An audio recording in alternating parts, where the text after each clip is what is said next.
Hello, everyone, and welcome to Innovator Insights from Idea to Impact.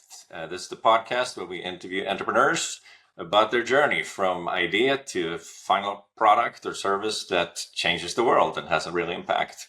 Today, we have a little different approach. We have two authors with us, Jeffrey Chernick and Alex Gitter.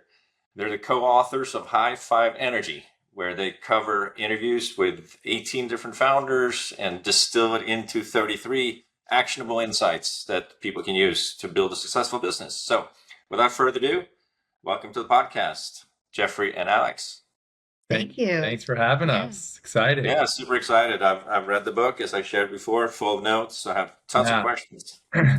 But before we dig into the book, tell me a little bit about yourselves, a little bit about your background before becoming authors, and then how did you guys meet and come up with this concept? Good story. So I'm a three-time founder. I've been starting companies since I was at Lehman Brothers investment bank post-college. I wanted to share a taxi to work in 2007 because I thought it was crazy that people were, I took a 1 hour subway ride all the way around from the Lower East Side, all the way around the West Side, back to the Upper East Side to get to Lehman Brothers. And I'm like, it's got to be a better way than a 55-minute subway ride. It was a 10-minute taxi, $10, but to do that every day, it was sort of like, it was pre-Uber. So I launched the rideamigos.com. It was the first taxi sharing website. And from there, I was hooked. Like I built that into more of a, for large enterprises, if you manage a commuter program, like SaaS software for that. So we're the leading company in that. I built a video caller ID app where when I call you, I could control your lock screen, my identity on your lock screen. iPhone sort of does that now with call posters, but we were doing that with video. So that had 20 million users. We raised a lot of money. We sold it. It went viral in India. It was wild. And then I did a VR startup. So I've just sort of been addicted to starting companies for a long time. And along the way, back in, I think almost 10 years ago, I met Alex Gitter. Yeah, my background is primarily acting, producing, and writing. If you know anything about Los Angeles, I was on the East Side, he was West Side, and now we are married with two kids on the West Side, so he won. Yeah. Awesome. Yeah. West Side Story, huh? Yeah, we met actually at the after party for a spoken word poet called InQ. Who I hadn't seen yet at the time, but I was on a date with someone else. So very LA story, I know. Yeah. InQ, spoken word, on a date with someone else. Yeah. Very dramatic. It wasn't dramatic. I did not know she was on a date, and he was actually a friend of mine. I did not know any of that information. That's how we originally met. Yeah. That's beautiful. Thanks for sharing. Yeah. So, High Five Energy, the name of the book. Can you tell us a little bit about how that came about? Sounds like it was started as a personal hack and then turned into something much bigger than that. Yeah, the original synthesis of this book was originally I need to put all of my hacks in one book because I was doing a lot of mentoring and advising.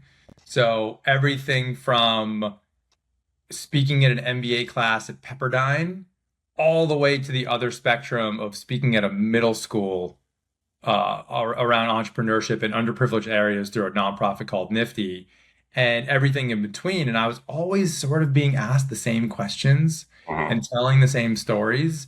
And I said, this isn't scalable. And, I'm an entrepreneur, so everything I do needs to be scalable. So I'm like, why don't I write down all of these hacks, my journey? So I actually took a workshop called Bestseller in a Weekend. Oh, yeah. That's great. This is many years ago. And I essentially interviewed myself with a buddy and put together a narrative of all of my hacks. And we actually called it Skip the Line. But it quickly became apparent that I think the enterprise space doesn't need any more line skipping. And so what started out as sort of a really genuine offering to help and democratize access to any person who has an idea and wants to create something became a broader sort of exploration of what entrepreneurship could mean in this moment and the future.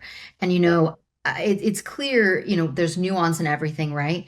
But it's clear that for the most part, entrepreneurship, it kind of becomes, even if it starts out good, becomes the reason why, our oceans are polluted or our roads are being destroyed, and there's not a lot of accountability because the intention, the end game is the largest bottom line you can get. And so high five energy, which was originally born from a literal high five. Jeffrey was being coached to meditate and think about what his vision and his goals were. And he was finding it difficult to sort of ground his intention in this amorphic idea. And so he thought, well, wait a minute, if I created a physical expression, connected that intention to something physical, and high-fived my co-founder at the time, I could connect with that physical moment to ground the intention.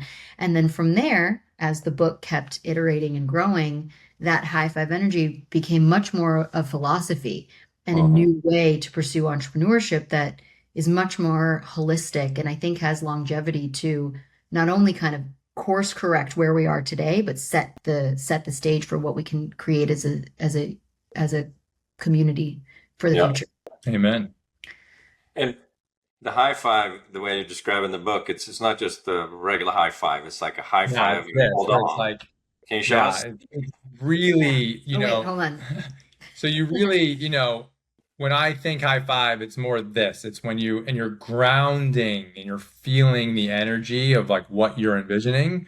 Sort of like if you've heard Napoleon Hill from Think Big and Grow Rich, or there's Buddhist religions where The Secret. Yeah, there's all so of them. many. You think something's going to happen, but I couldn't attach myself. So by feeling it in my body that we're going to accomplish this goal, and I'm going to feel the feeling as if I accomplished it. That was the origin story of this concept called high five energy. I've gotten apartments from it, that big lease, the amazing place that I wanted to get, a parking spot, but also I've closed deals, just imagining it happening. And then from there, it really became the theme. It became the fight song, the calling card of this idea that along my journey as an entrepreneur, the thing that I'm almost known for is that stuff just sort of works out for me. Like I won't be working 24/7 for the deal, but I'll go to the right place at the right time and meet the right person that is the person I need to meet, to then maybe meet the next person that is the person I've been trying to find. And what is that called? Because we all feel it. Like we all have those moments. I love to say they're impossible moments, that there's just no way that could happen. And they happen every day. You describe that beautifully in the book. You talk about the elevator pitch, but I love the section about that you don't have to talk to everyone. Often it's required to find the right champion, right? And I think that's important. I think a lot of entrepreneurs will just go pitch anyone that will take a meeting and talk to everybody about it, when I think a better approach probably is being very, very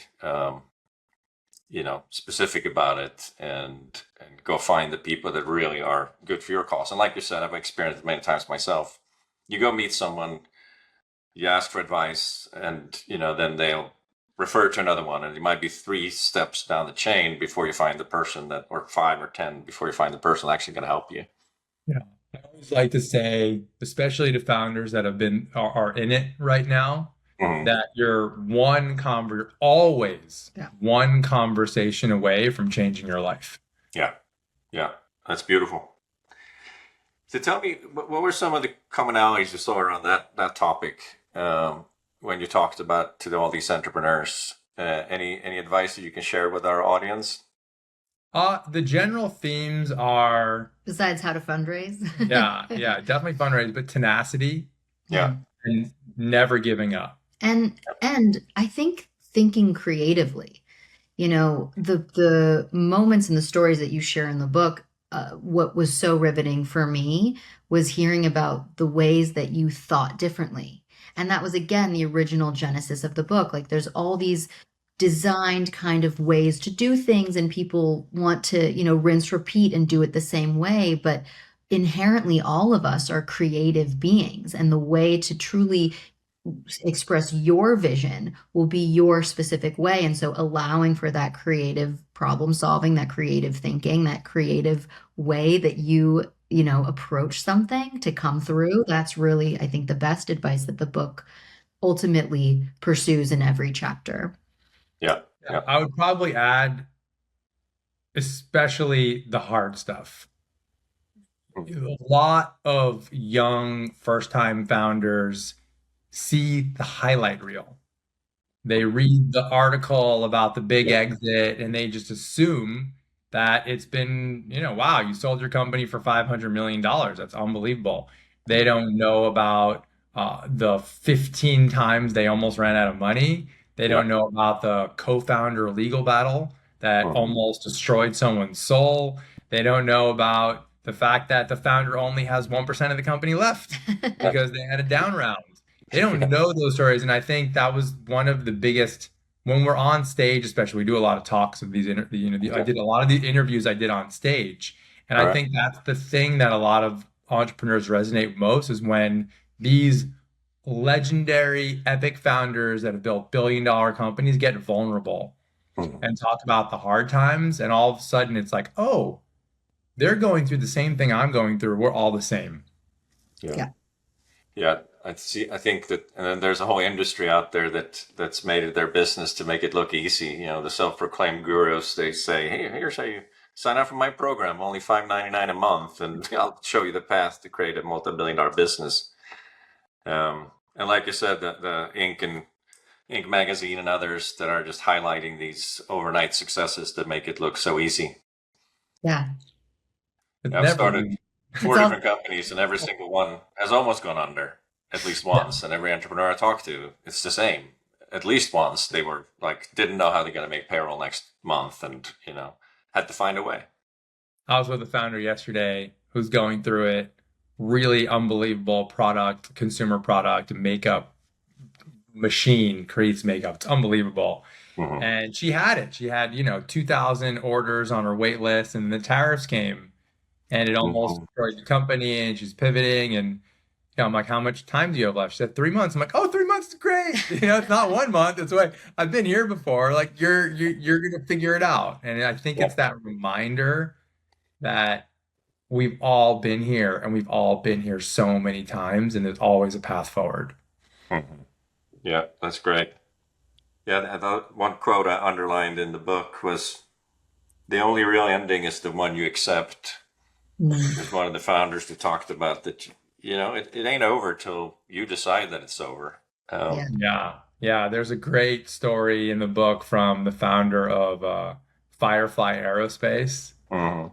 And, if there's not enough bullets in the gun, throw the gun and just go hand-to-hand combat. Yeah. You just Yeah. keep and that company, Firefly, they recently went public for Mhm. $6 billion.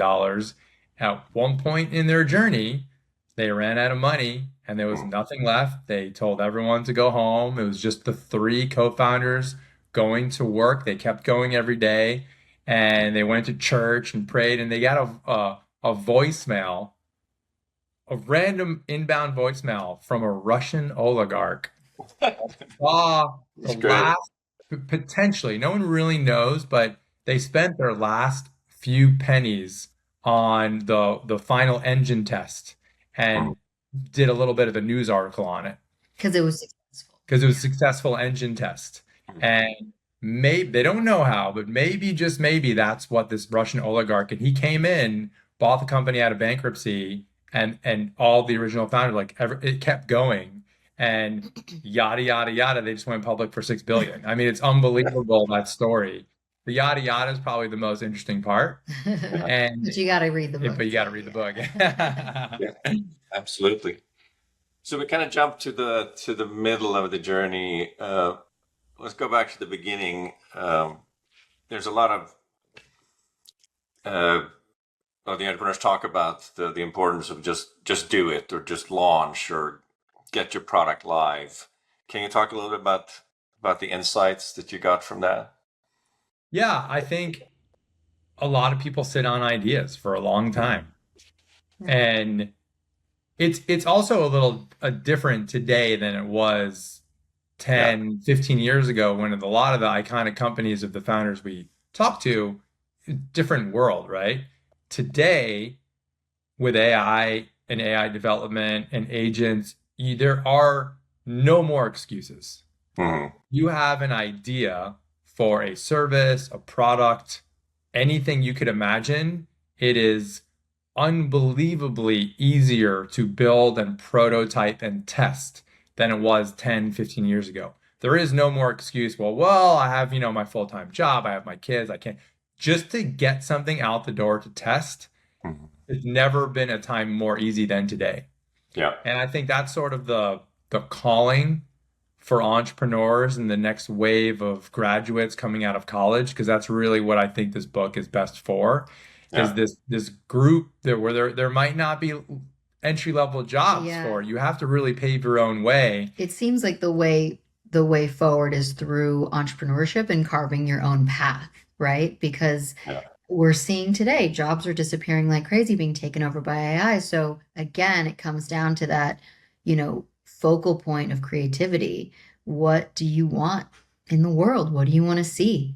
Yeah. And will you really? Because you can. Will you create it? Yeah. Yeah. I love what Eric Follier said. I don't know if it was in the book or the podcast, but, and I'm paraphrasing, something like knowing what to write or what to build comes from actually sitting down and doing it. Because there's so much, and that resonates strongly with me, that sometimes you don't know what it is until you start messing with it and you start trying. And Alex, I'm sure you've seen that from the movie business too, right? You guys, your first draft of a script's never going to be the final draft, right? It's just No, never. writing is rewriting, and I think entrepreneurship is recoding or trying. Totally. I mean, you should also see how many drafts of this book we have. Yeah. How Five many years. titles? Yeah, so many times. 5 Yeah, years. in so the many making. titles. Yeah. I mean, yeah, it's yeah. So on that note, did you have one of those moments where you thought, we're not going to make it with this book, we're not going to be able to finish it?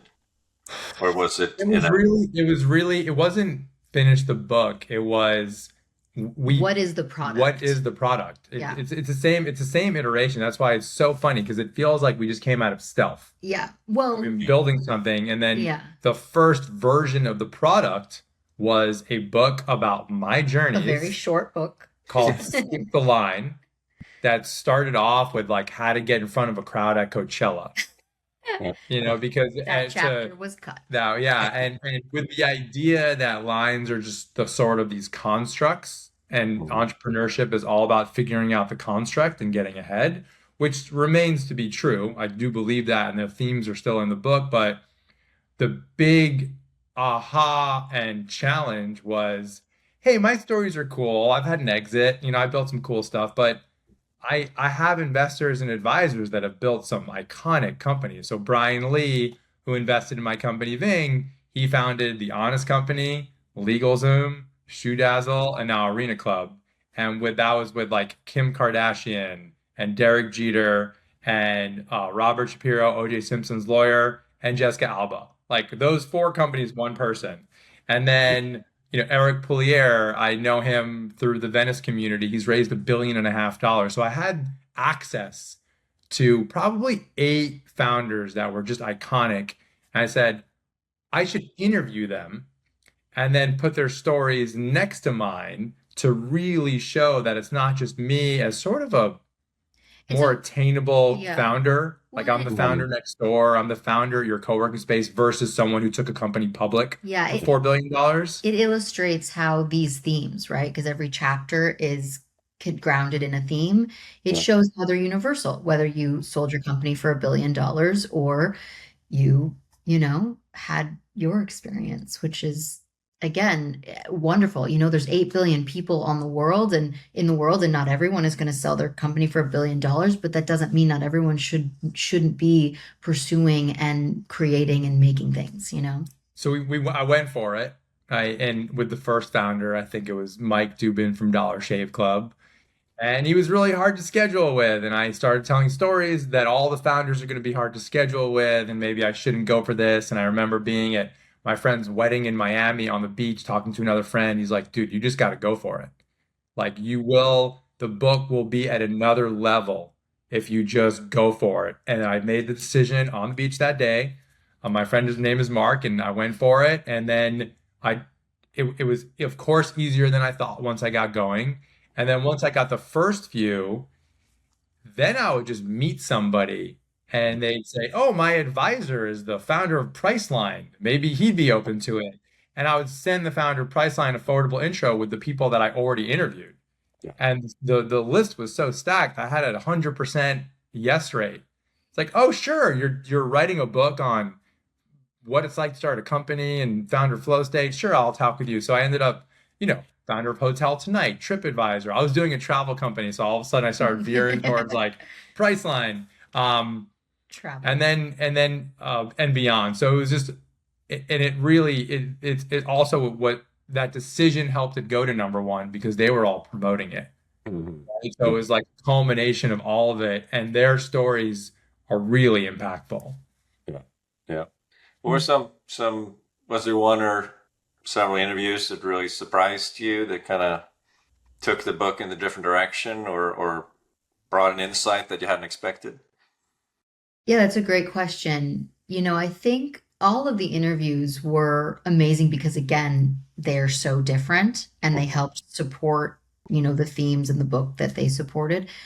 But I really personally enjoyed Jeff Hoffman's because every story, he is an entrepreneur through and through. So every moment in his life, every problem that came around, he attacked it like an entrepreneur would. And he didn't wait for someone, that's the chapter that he's in. He didn't wait for someone else to solve these problems. And I found that incredibly inspiring and unexpected because it wasn't just the one thing. It wasn't just Priceline. Yeah. It was every moment along his journey. He's in the most chapters. Like he was in Elton John concert thinking to himself, how does one produce an Elton John concert? And went on this journey. And within a year, he produced an Elton John concert that was very successful. And he had to learn the business. It's not just because of who he was. So I would say that one. And then one more to add is Matt Rabinowitz from Natera was a story that was just so inspiring because he was a successful entrepreneur and an engineer in the technology space. And then his sister's baby passed away of genetic complications. And he looked at genetic testing across the board for babies and pregnant women, and they were dismal. The stats just weren't holding up, and so and women were doing sort of invasive, tests if things came back a little abnormal. So he approached it from a totally different kind of more statistical way that you perhaps wouldn't have done if your background were medicine. And that was incredible because that innovation really happened because he wasn't in the space. Yeah. And that story is, it gives me chills talking about it. Yeah, now millions of women take his genetic tests for, high level of probability testing. It's amazing. Yeah. And I think the mindset there of it doesn't matter that I don't know the space. If I'm passionate about the space, I will just figure it out. And sometimes I think it is better to come in with a not childlike, but a new perspective, a beginner's perspective on something. Yeah. He joked. He bought the equivalent of the book Genetics for Dummies. Oh yeah. Yeah, because he literally coming at it from a different angle, and the industry sort of shunned him as well because he was just an outsider. And now Natera is a $30 billion public company. Yeah. Yeah, that's powerful. Another one of those where just like is experience important or not, of course, experience in a certain field helped, but also it can be strength not to have it. Another one that I see debated and you talk about in the book is that love what you do. If you're passionate about it, you're never going to work a day in your life. And then others say, no, it's not about that. It's about, focusing on impact, or it's focusing on what you're good at. Do you have any takeaways after talking to all these entrepreneurs? Yeah. I think loving what you do, meaning you won't work a day in your life, is actually inaccurate, right? Because just because you love something doesn't mean it's not hard work. Like Yeah. reading this book we loved it, but it was really difficult, and there were days when you don't want to do it. So I think the nuance there is that at least if you love what you do, then that effort doesn't feel for naught, and it Mhm. feels like it's working towards something that feeds your soul. Um, that was my big thing that jumped away. What about you? The talk with Jack Dangerman, who is the highlighted chapter for Love What You Do, Yeah. was unbelievably inspiring to be in a conversation. I mean, he came up with the idea in the 60s to put data on maps to tell stories and Mhm. to derive information from. And he loved mapping and Yeah. loved geography, Well, he loved a right? lot of things. He loved a lot of things, and he found that through mapping, he could access all of these different spaces and bring them under this umbrella that Mhm. allowed him, a touch point on so many different things. And Yeah. 60 years later, Esri is the biggest mapping company in the world. Yeah. It's like just him, no venture money, just him and his wife, slowly building it over time. I think they do 2 billion a year in revenue. Maybe more. And that story is like, wow, even if you just love geography as a kid, like there's a path for you. When I graduated school, lawyer, doctor, accountant, what's this one word job that you're going to have when you're older? Mhm. And it's not taught, well, what do you love? And maybe there's a career out there for that thing. And I think there's enough people in the world where whatever idea you have, as long as you have really exude the themes of this book, tenacity, never giving up, build a network, keep going, test, iterate. There's just the odds are so small that there's not enough people that would, if you get to them, Mhm. you'll make a business. Doesn't have to be $1 billion business, but it's a business to sustain you and your family. Yeah. Yeah, I think what you said, Alex, is so true that just because you love it doesn't mean it's not hard work. Like I love to run, and it can be incredibly painful, but you still love it. That I think maybe the misconception there is that it doesn't feel like you have to work. But I mean, if you enjoy the work is part of what you love. Yeah. And it Um, feels I think, again, there's a lot of narratives floating around right now that kind of set people up for false expectations. And so another intention with the book is just giving people a real sense of what it looks like, how it yeah. can look like for them. Because, also what we haven't talked about yet is in the book, there's prompts at the end of every chapter that Mhm. help entrepreneurs who are on Yeah. their path Love that. engage and move things forward for themselves. And that practical sort of this is a next step you can take Mhm. is huge for people, especially when a problem or an idea feels way larger than what they have the skills to address in that moment. Yeah, that's great. And Jeff, for something you said about the customer, like every company doesn't have to be a multi-billion-dollar company. I forget which book it is, but I read somewhere that they recommend focus on what you can be the best in the world at. But that doesn't mean you have to be the best coffee shop in the world. It just means you have to be the best coffee shop on the street corner in the world. Yeah, man, I love that. Yeah. And yeah, can you talk a little more about that? I think that's something sometimes entrepreneurs forget. You sit in your office and you create things for the people that you have imagined, but it feels like a lot often you have to go out there and talk to them. I forget her name, the founder of Kiva, how she Yeah, traveled to Africa and met with people, like lived with them to really understand, what they're going through, what's important to them. Uh, Yeah, yeah, Jessica you have any Jackley. thoughts? She was, yeah. Yeah. yeah. It goes back to this idea that if you have an idea, you just got to sort of talk to the market and not hold it Mhm. back. One of the stories in the book, that program Nifty, where I was mentoring sort of middle school students, I was paired Yeah. with a high school student for their big like national competition, and he had this idea to do like a sort of like Uber for car washes, where they Hmm. come to your house, and he had this product was a waterless car wash, so these different types of products that you don't need water. And his idea, he was going to sell this to car washes so they could expand their business model. And that was his big idea. I was like, have you talked to the owner of the car wash before? And he hadn't. So I got permission. He jumped in my car and we just drove to a car wash. The owner wasn't there, so we drove to another car wash. So it was our second try. And there was a guy there that has been in the car wash industry for 20 years and he owned the car wash and he had a different car wash. He's the right persona. And I said, okay, pitch the idea.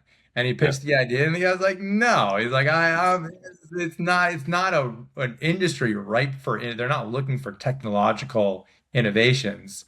And it was such a hard no, that it was indicative that this is going to be too tough. They're worried about different things, different business, and it's a different business model. So he sort of pivoted the concept to just be the Uber for waterless car washes. It's a consumer app where they get people as their car washes, just like Uber drivers. And he ended up coming into second place in the national competition and meeting Obama, which was so awesome. Cool for me as the mentor to witness.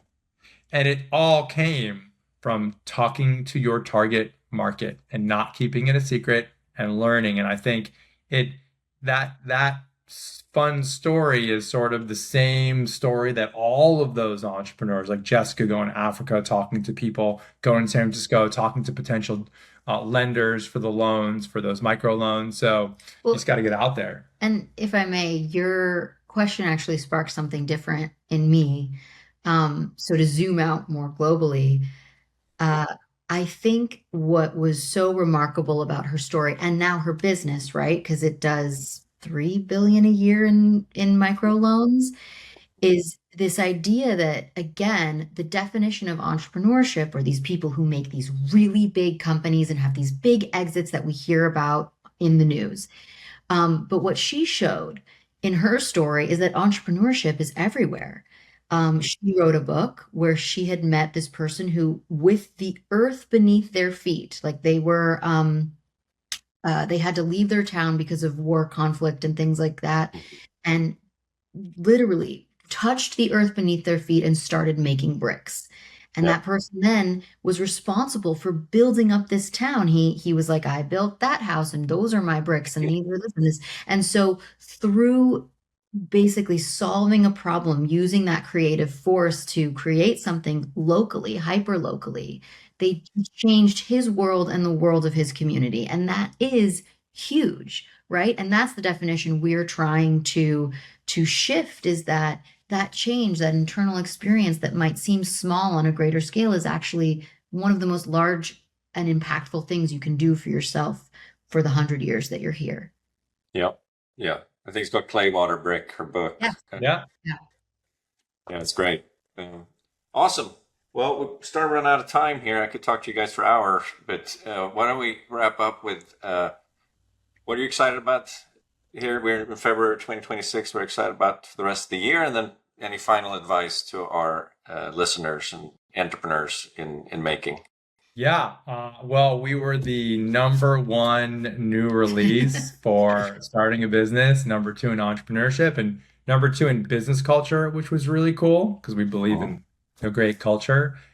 Excited for me personally, I've been building companies for a long time, and I'm always, and then advising and mentoring, and I'm always like slinging the next thing, not to put a negative connotation around the work as an entrepreneur, but video ringtones, like you should be sharing taxis. It is sort of a dream for me to be focused on inspiring other people to live their dream and build something. And that's the main focus of this shift. So 2026 is about inspiring people to live out their fantasy of entrepreneurship and actually do it and achieve it and never give up. And that for me is the holy grail of my journey. So I'm very excited about that. Yeah, I amen. I wouldn't have partnered with Jeffrey, even though he is my husband and I love him very much. I wouldn't have partnered with him on this book if I didn't believe in it. And when I think about what I'm excited to talk about when I wake up in the morning, it's high five energy. And potentially being a force for good, right? You know, as cheesy as that sounds, a force that uh, that collaborates with people to understand that they have agency and the power to create whatever they want is totally what I'm here for. So, Yep. It's not cheesy at all. Beautiful. thank you. Any final advice for our listeners? Go out and build stuff. Yeah. Learn AI, take courses, watch YouTube videos, and just like learn Claude Code and ChatGPT. Like just try stuff. And I would also say collaborate. You know, you don't just because AI exists doesn't mean you have to do it in a vacuum. And I think being alone is the surefire way to, for most people, again, there's nuance everywhere, but surefire way to lead to depression. So like find someone who's passionate about what you're passionate about, collaborate, find a co-founder and go do something fun, build something cool. That's awesome. And final advice, go buy the book, everyone. Go buy the book. Yeah, go buy the book. Yeah, exactly. All right. Thank you so much for taking Thank time you to so talk much to for me. having us. I really My pleasure. appreciate it. Yeah. Thank Take you. care. Bye.